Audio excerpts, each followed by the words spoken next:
diabetes es una enfermedad de gente de alto poder adquisitivo. Escuchame, hoy es imposible, yo no puedo, tengo fútbol. Buenas, ¿cómo les va? Muy buenas noches, bienvenidos a Veníamos Bien, acá estábamos arrancando por la pantalla del Veo, donde si no, para hacerte compañía en este martes. Hay mucha gente que se ve que tiene fútbol, ¿no? Que no puede hacer cosas porque tiene fútbol, pero bueno, cosas que pasan. Para algunos el fútbol es inamovible. Bueno, un montón de invitados nos han dicho que no podían venir porque tenían fútbol, ¿no? No nos dijeron, después nos enteramos por afuera, pero bueno, no importa. ¿Cómo les va? Muy buenas noches, bienvenidos a Veníamos Bien. Estamos a través de nuestras redes sociales, estamos a través de nuestro canal de YouTube transmitiendo en vivo. Nos vas a encontrar también en la plataforma de Veo, nos vas a encontrar en las redes sociales de Veo y en las nuestras. Nos tenés que buscar como Veníamos Bien TV, ahí tenés nuestro canal y vas a ver todos los contenidos, además de poder verlo en vivo también en YouTube. Y te puedes comunicar con nosotros, ahí te dejamos en pantalla las vías de comunicación, tenés WhatsApp, a través de redes sociales, la misma transmisión de YouTube, que por ahí se mandan algunos mensajes para que nos comentes lo que quieras, lo que tengas ganas y te sumes a este Veníamos Bien. Bueno, hoy quiero arrancar con... Vamos a hacer un popurrí de 2 o 3 cositas que están relacionadas, por supuesto, o no, pero las vamos a relacionar nosotros. Pero vamos a hacer un poco memoria. Vamos a hablar de algo que pasó en Santa Fe hace algún tiempo y que luego pusimos este título que vas a ver acá. Inmobiliaria José. Y ahí vemos parte de lo que vamos a estar charlando el día de hoy, te voy a estar contando. Vamos a hacer un poco un repaso de qué pasó. Lo que se ve atrás es una casa en pleno centro, en casco histórico de la ciudad de Santa Fe.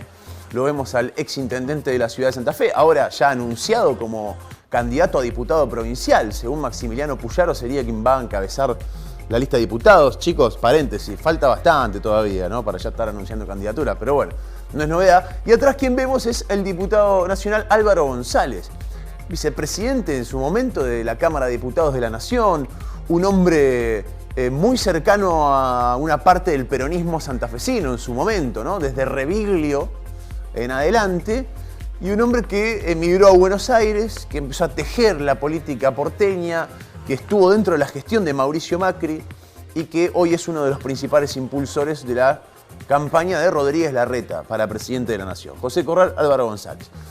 Son 2 de nuestros protagonistas. Inmobiliaria José. La gestión de Corral tuvo varios problemas con algunas casas y algunos episodios que se dieron en su momento mientras estaba, sobre todo, transitando el segundo mandato al frente de la Municipalidad de la Ciudad de Santa Fe. Una de ellas fue un escándalo mayúsculo que tuvo la gestión Corral, que fue la compra de una casa para un militante político. Pero además se escondía, y había todo un entretelón, de algo que además investigamos en su momento y publicamos con un grupo de colegas dentro de una web que se llamaba Edición Límite. Tuvo unos entretelones detrás de esa historia muy terribles, porque estamos hablando de la familia Gudiño. Una familia en la cual, quizá recordarás, en algún momento en Santa Fe falleció una chica de 24 años llamada Yamila Ferré, que falleció haciendo trabajos para la municipalidad. Contrajo leptospirosis y se murió de leptospirosis porque estaba realizando trabajos en zanjas en distintos lugares de la ciudad de Santa Fe y obviamente no tenía los elementos que el Estado debía proveerle a través de una cooperativa. Estaba trabajando el famoso plan de iniciativas comunitarias que tenía la Municipalidad de Santa Fe, que tiene todavía la Municipalidad de Santa Fe, y así falleció. Al día siguiente de que muere esta trabajadora precarizada de la Municipalidad de Santa Fe, al día siguiente se firma a través de una agencia la compra de una casa. En ese momento salía 500.000 pesos para la familia de esta chica. La familia por parte del marido, que son de apellido Gudiño. A los Gudiño le compraron una casa. Acá vemos uno de los portales, 6 de julio del año 2016, que replicaba esa noticia. Denuncia que Corral gastó más de 500.000 pesos en una casa para un militante barrial, que ese militante barrial después admitió en una entrevista radial que trabajaba para el intendente de la ciudad de Santa Fe. Algo muy polémico por varias cuestiones. Primero, porque fue a través de una compra directa, es decir, no se llamó a licitación para ver quién le vendía al Estado una casa. Primera polémica. Segunda polémica, ¿por qué el Estado le compra una casa a un militante político? Y a un hombre que además tenía una ONG que cobraba de la Municipalidad de Santa Fe.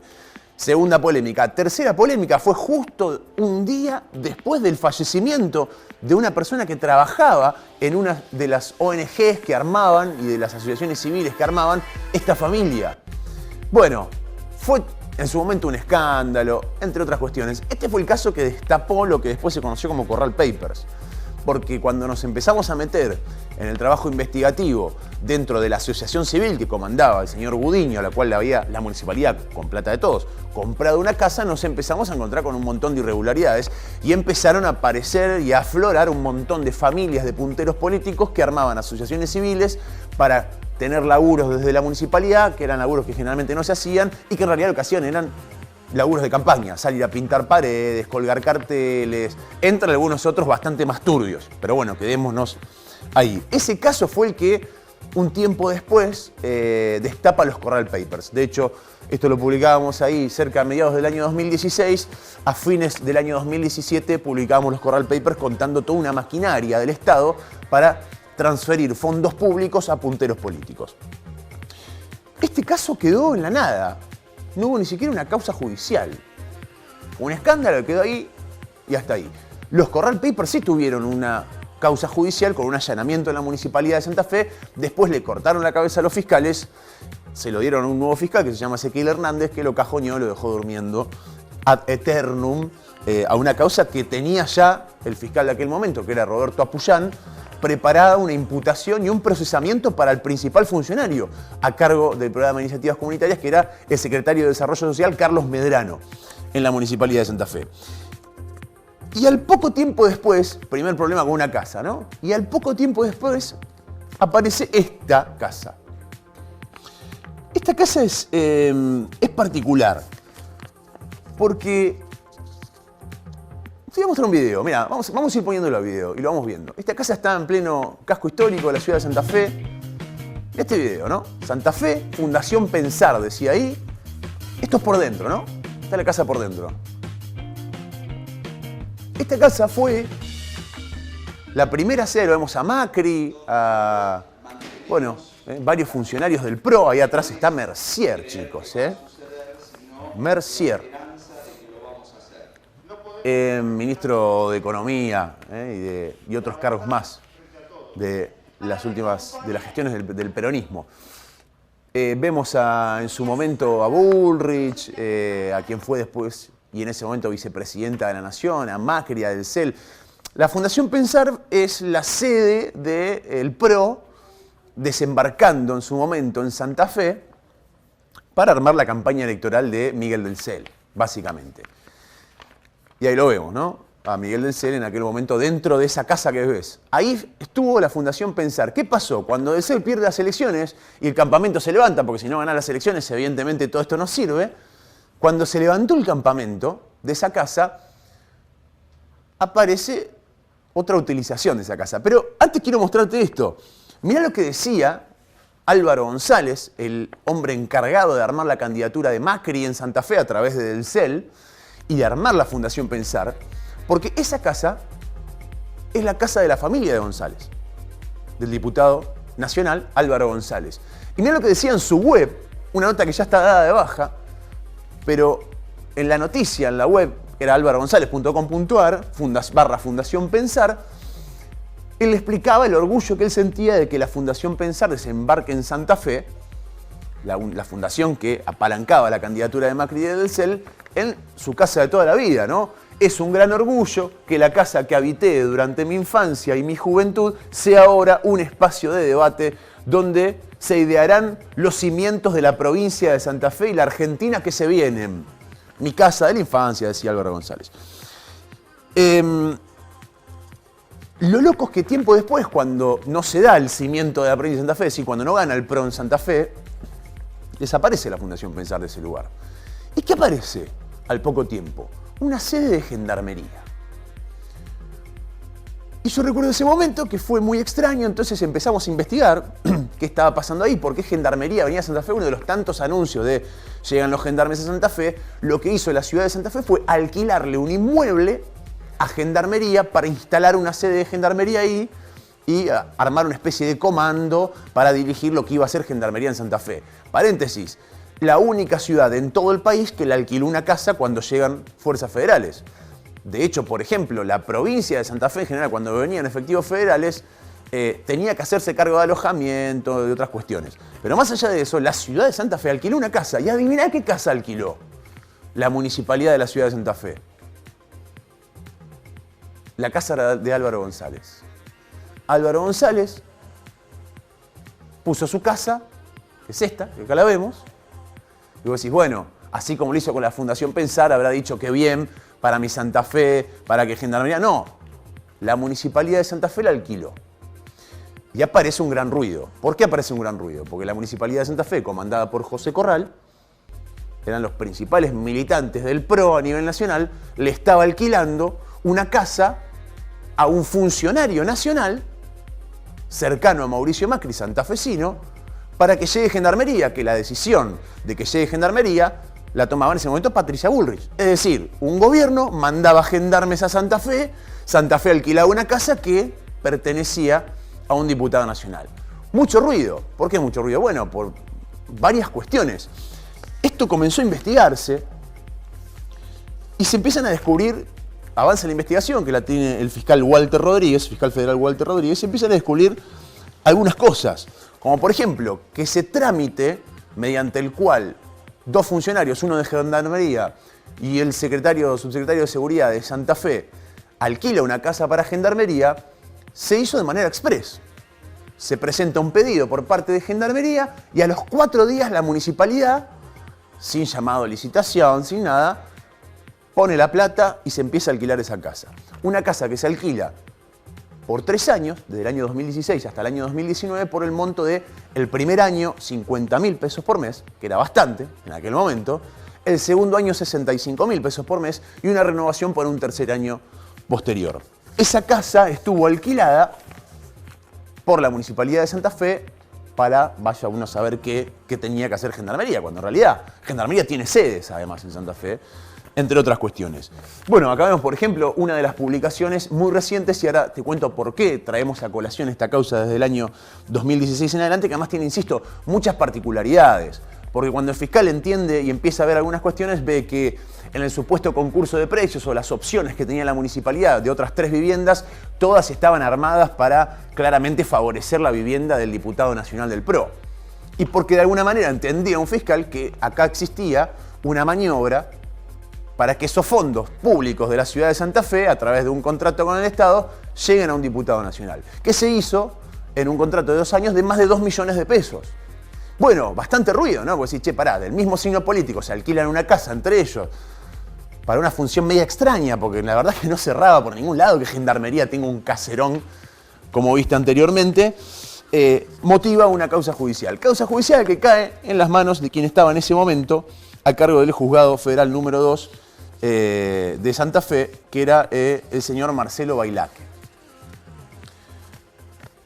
El juez Bailaque, que recibe la causa, que la duerme un tiempito y que después, apenas 2 meses después de el fiscal identificar sobre todo 2 funcionarios, uno de Gendarmería y uno de la Municipalidad de Santa Fe, hablamos de Pedro Ortubia, que era comandante de Gendarmería, y Mariano Joet, que era quien estaba a cargo de la Secretaría de Seguridad de Santa Fe, que fueron los que firmaron el contrato, entre comillas. Bailaque solamente 2 meses después dice, bueno, acá hay falta de mérito. Acá no pasó nada, chicos. No pasó nada. Fraude en perjuicio de la administración pública, incumplimiento de los deberes de funcionario público. ¿Qué entendía el fiscal federal? Que acá había un acuerdo político.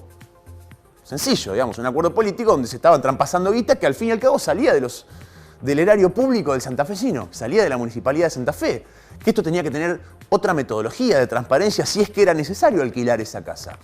Bailaque los zafó a los 2, dijo acá hay una falta de mérito, el fiscal apeló y la novedad de los últimos días tiene que ver con que la Cámara Federal, 3 jueces revocaron la falta de mérito. En parte, y ahora te explico por qué muy rápidamente, del exfuncionario Mariano Joet y el comandante Pedro Ortubia, que van a ser investigados. ¿Por qué van a ser investigados? Por incumplimiento en los deberes de funcionario público.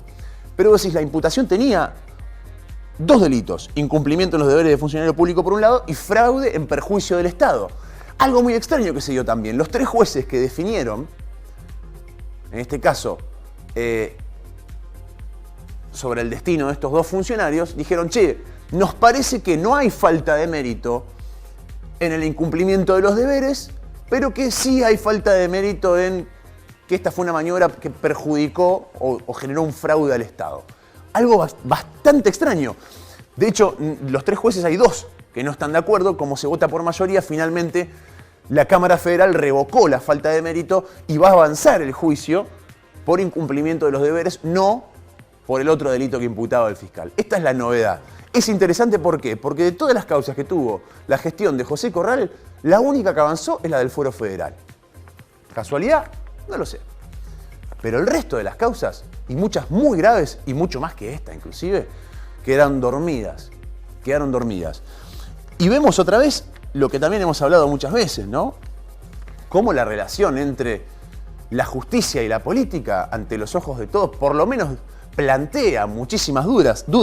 Mirá, la semana pasada se aprobó lo que dieron a llamar ficha limpia. Ficha limpia. Acá vemos un tuit de la diputada provincial Ximena Sola, del PRO.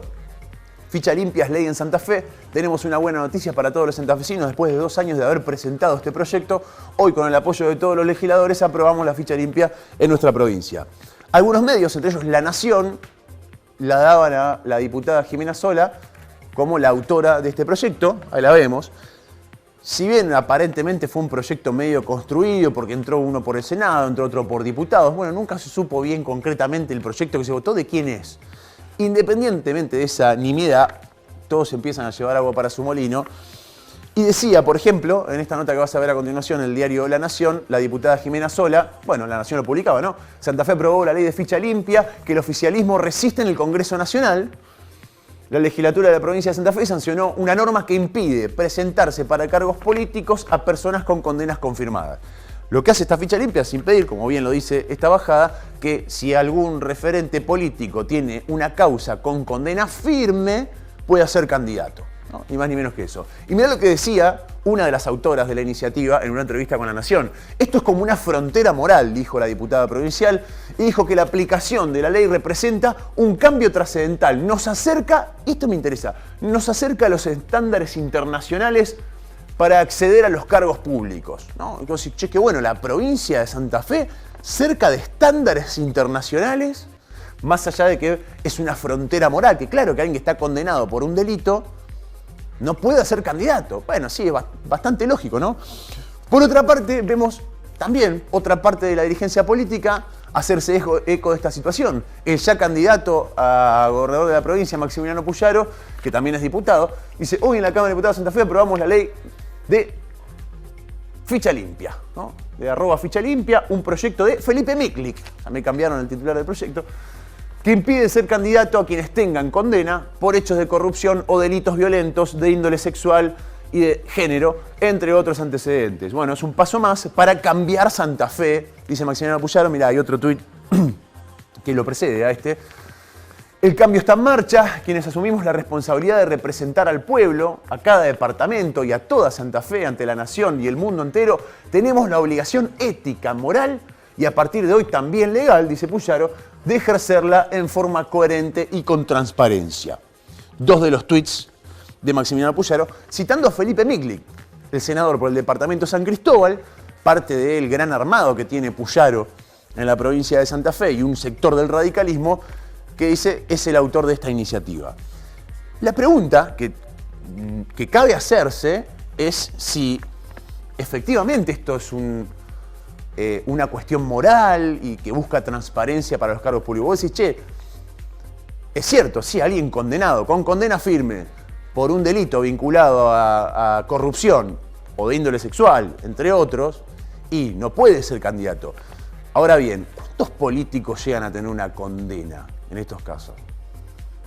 ¿No sería mejor que los legisladores, en vez de chapear con la ficha limpia, que es básicamente un título para la tribuna, se pusieran, por ejemplo, a repensar los fueros y hacer que todos se puedan presentar ante la justicia a rendir cuentas, que es algo que no sucede? Lo vimos contra Ferri, lo vimos con Raceto, con 5 senadores investigados supuestamente por malversar fondos públicos, que le cortaron la cabeza a los fiscales y cajonearon la causa.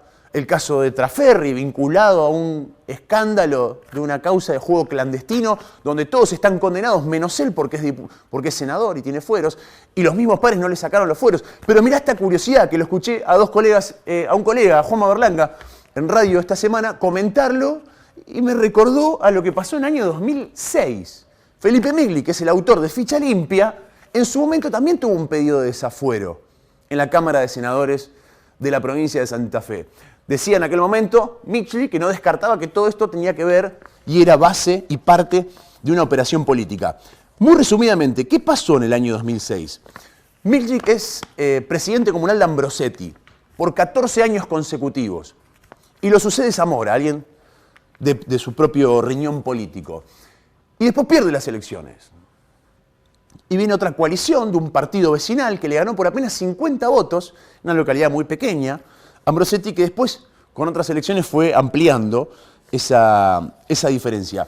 Pero estuvo en manos de Migli 18 años, 14 él y 4 un sucesor, la comuna de Ambrosetti. Cuando llega el nuevo presidente comunal hace una especie de auditoría y empieza a encontrar un montón de irregularidades, según él, respecto a supuesta administración fraudulenta, con varias cuestiones, algunas de esas muy interesantes. Y presenta una empresa que hace una auditoría y se presenta una denuncia judicial, que primero la toma un juez, que después se declara incompetente y que cae en manos de otro juez, que empezó a investigar, que encontró algunos elementos y que decidió avanzar en una imputación. Pero claro, ¿cuál era el problema? Migli era senador y no lo podía imputar, no lo podía llamar a declarar, igual que lo que sucedió con Traferri. Entonces, ¿qué hizo? Le pidió a la Cámara de Senadores que le quiten los fueros para que Felipe Migli se presente en la justicia. ¿Qué hizo la Cámara de Senadores? Lo mismo que hizo ahora con Traferri. Lo cubrió a Migli. Le dijeron que no al juez y esa causa nunca pudo avanzar. Quizá hoy el autor de la Ficha Limpia no lo sabemos porque no se presentó en la justicia, porque se amparó en los fueros gracias a sus pares que lo bancaron. Pero quizá hoy no pudiese ser candidato. Vaya uno a saber. Pero es interesante esa causa porque empiezan a encontrar varias irregularidades en el municipio de Ambrosetti. Por ejemplo, el municipio la comuna venía tomando créditos, algo que no pueden hacer las comunas. Las comunas no podían tomar créditos con entidades privadas. Y encuentra el nuevo presidente comunal que la comuna había tomado préstamos con un 2% de interés mensual, bastante elevado, con distintas entidades financieras y mutuales. Algo que no se podía hacer, o sea, no se pueden tomar préstamos a entidades privadas, ni siquiera con una ordenanza municipal, tiene que haber una autorización de la legislatura de la provincia, cosa que no existía en aquel momento. Y que contabilizaban en total la guita que le pedían a distintos entes, $700.000. $700.000, algo que empieza en el periodo de Migli y sigue en el periodo de Zamora. Órdenes de pago a distintas financieras, ¿no? Porque ¿qué es lo que pasaba? ¿Qué es lo que encontraba? Que le estaban pagando, la municipalidad le estaba devolviendo, el municipio de la comuna estaba devolviendo guita que supuestamente estas entidades le habían prestado. ¿Quiénes le habían prestado de manera ilegal? Porque, insisto, no se puede tomar, una comuna no puede tomar con una entidad financiera privada un crédito, salvo que lo autorice la legislatura, algo que no había sucedido. Finagro Sociedad Anónima, Fiber Sociedad Anónima, Mutual Club Unión de San Guillermo, y aparece unos pagos al propio Migli. ¿Sí? ¿Cómo? ¿Pero cómo? ¿El presidente comunal? La comuna le está pagando una devolución de un crédito. La comuna tomó un préstamo con el presidente comunal. Raro, ¿no? Raro, es como que de repente, no sé, la Municipalidad de Santa Fe le pide un préstamo a Jatón. Pues dice, che, maestro, medio que no da, ¿no? Más allá de la cuestión legal, insisto. Pero no fue solamente eso, aparecen otras auditorías y se empiezan a encontrar varias compras que había hecho la comuna de Ambrosetti a un solo comercio, sin ningún tipo de licitación, nada, por orden directa del presidente comunal. Y adiviná de quién era ese comercio. ¿Lo pensaste? ¿Lo adivinaste? De la familia Migli.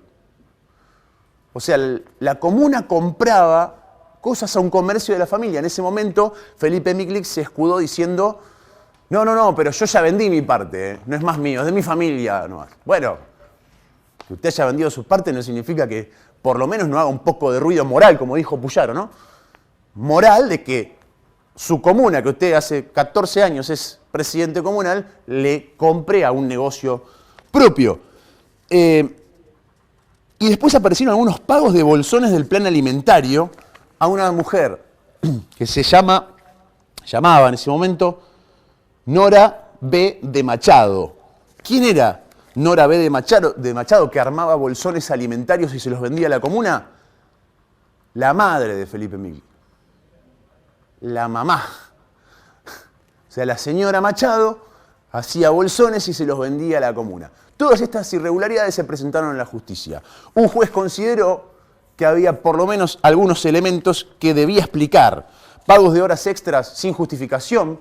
O sea, pagaban horas extras y no había justificación. Pago de viáticos, aparecía un vale de un viático pagado al propio presidente comunal que no tenía rendición. Bueno, un montón de desmanejos económicos que un juez consideró que por lo menos ameritaba una explicación. ¿Tuvo la explicación la justicia? No. ¿Por qué? Porque Miglia era senador y nunca le sacaron los fueros. Está la misma política que por un lado nos dice, queremos la ficha limpia para que vean, para acercarnos a estándares internacionales, dijo la diputada Sola, que lo que podría hacer es mirar alrededor con muchos de sus compañeros de coalición y de otros partidos también, y si realmente nos queremos acercar a estándares internacionales, por ejemplo, podrían empezar a debatir una reforma constitucional o bien los propios fueros. Los propios fueros. ¿Para qué? Y más allá de condena firme, porque a la condena firme no vas a llegar nunca si zafás constantemente de la justicia. ¿Cuántos casos hay de políticos con condena firme en la provincia de Santa Fe? Ninguno, ¿no? Muy pocos, algunos que otros habría que buscar, pero de manera muy minuciosa, muy minuciosa. Bueno, ficha limpia, hasta ahí, ¿no? Algunas cositas, sobre todo esto que decía Sola, ¿no? Estándares internacionales en la provincia de Santa Fe. Sí, me parece que estamos un poco lejos.